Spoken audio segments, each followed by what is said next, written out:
ഒന്ന് സീറ്റൊന്ന് അറേഞ്ച് ചെയ്യണം.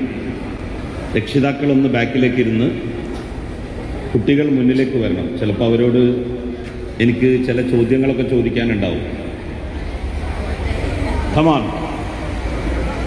ബാക്കിൽ ഇരിക്കുന്ന ഇന്നിവിടെ സമ്മാനം വാങ്ങാൻ വേണ്ടി എത്തിയിട്ടുള്ള കുട്ടികൾ അവർ ഫ്രണ്ടിലേക്ക് വരിക. അപ്പോൾ സമ്മാനം വാങ്ങാനും എളുപ്പമാണ്. എല്ലാവരും ഫ്രണ്ടിലേക്ക് കമാൺ. ഇവിടെ കണ്ടിട്ടോ, ഫ്രണ്ടിലേക്ക് വരിക. ഇവിടെ എല്ലാം ഉണ്ടല്ലോ സീറ്റ്. കമാൺ.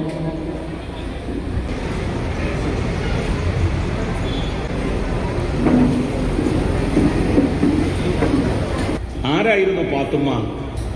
പറ. പാത്തുമ്മയുടെ ആട് വായിച്ചിട്ടുണ്ട്. അത് എഴുതിയ ആളാരാണ്? എന്താണ് അതിൽ കഥ പറയുന്നത്? എന്താണ് അതിന്റെ ഇതിവൃത്തം? പാത്തുമ്മയുടെ ആട് എന്ന് പറയുന്ന പുസ്തകത്തിന്റെ ഇതിവൃത്തം എന്താണ്? പാത്തുമ്മ ആരാണ് എന്നറിയില്ലെങ്കിൽ ആ പുസ്തകം വായിച്ചിട്ടില്ല എന്നുള്ളതാണ് മനസ്സിലാക്കേണ്ടത്. എന്നാ പറ, പാത്തുമ്മ ആരാണ്? മഹാഭാരതം വായിച്ചിട്ട് രാമനെ അറിയില്ലെങ്കിൽ എന്താ അയാളെ കുറിച്ച് നമ്മൾ പറയാം? പാത്തുമ്മ ആരായിരുന്നു? പാത്തുമ്മ ആരായിരുന്നു? നെക്സ്റ്റ് പറ. ആരവങ്ങള്? യെസ്. വൈക്കം മുഹമ്മദ് ബഷീറിന്റെ പെങ്ങളായിരുന്നു ആര്? പാത്തുമ്മ. അനക്കറിയോ പാത്തുമ്മ ആരായിരുന്നു? ഇല്ല. ഇപ്പൊ മനസ്സിലായി ആരാണ്. ആരവങ്ങള്? ഏത് ബഷീർ? വൈക്കം മുഹമ്മദ് ബഷീർ. അല്ലാതെ എന്റെ അയൽവാസി ബഷീറിന്റെ പെങ്ങളല്ല. വൈക്കം മുഹമ്മദ് ബഷീർ എന്ന് പറയുന്ന ബേപ്പൂർ സുൽത്താന്റെ പെങ്ങളായിരുന്നു പാത്തുമ്മ. അവരുടെ സ്ഥലം എവിടെയായിരുന്നു? വൈക്കം മുഹമ്മദ് ബഷീറിന്റെ സ്ഥലം അതൊക്കെ അതിലുണ്ടല്ലോ.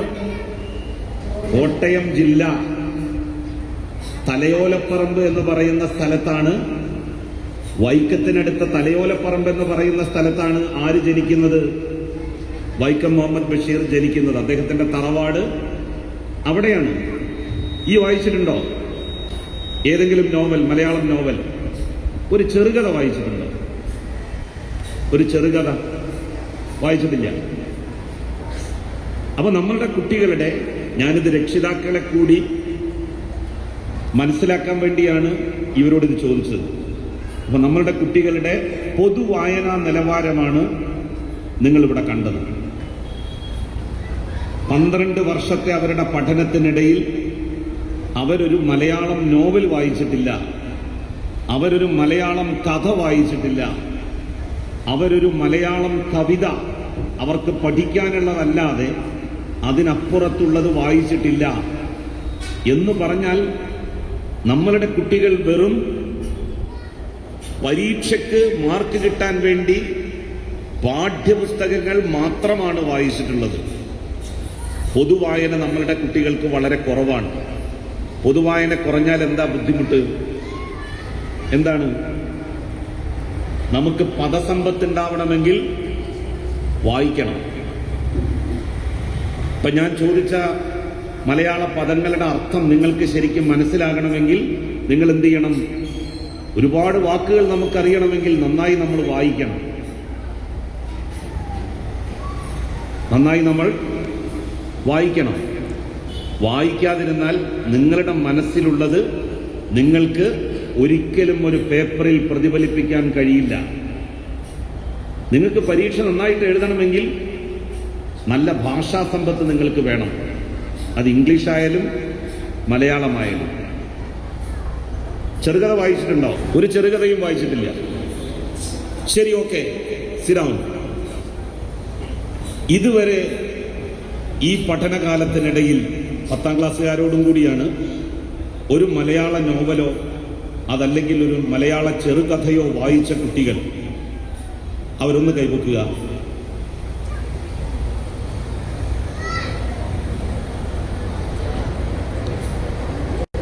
അപ്പൊ ഞാൻ മനസ്സിലാക്കുന്നത്, അമ്മമാരുണ്ടല്ലോ ഇവിടെ, ഞാൻ അവരോട് ചോദിക്കട്ടെ, നിങ്ങൾ ജീവിതത്തിൽ ഒരു നോവൽ, ഒരു മലയാള നോവൽ, അതല്ലെങ്കിൽ ഒരു ചെറുകഥ വായിച്ച അമ്മമാരുണ്ടെങ്കിൽ ഒന്ന് കൈപൊക്കുക.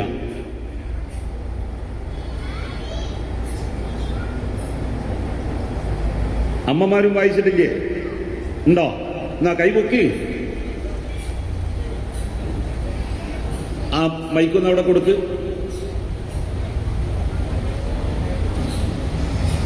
അവിടെ കൊടുക്കുക.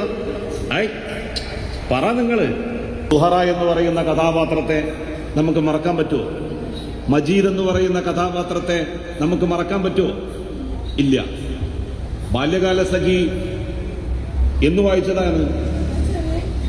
ചെറിയ കുട്ടിയാവും, അതൊക്കെ മനസ്സിൽ കൊത്തിവെച്ച മാതിരി ഉണ്ടാവും. ഞാൻ ഇന്നും ചെറുപ്പത്തിൽ സ്കൂളിൽ പഠിച്ച കാലത്ത് പഠിച്ചത് ഇന്നും എനിക്ക് ഓർമ്മയുണ്ട്. അമ്മയ്ക്കു നൽകുവാൻ ചെമ്മുള്ള ചേലകൾ നന്നന്തൻ കയ്യിലെ നൽകിച്ചൊന്നാൻ എന്ന് പറഞ്ഞ് പണ്ടൊരു പദ്യം പഠിച്ചിട്ടുണ്ടോ നിങ്ങൾ?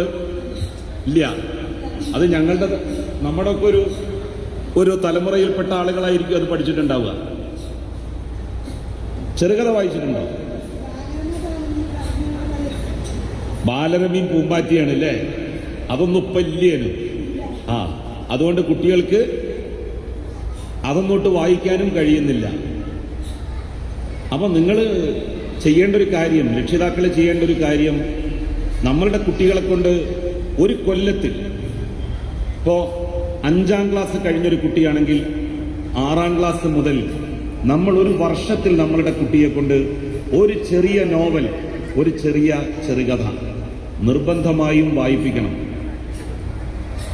അത് നിർബന്ധമാണ്.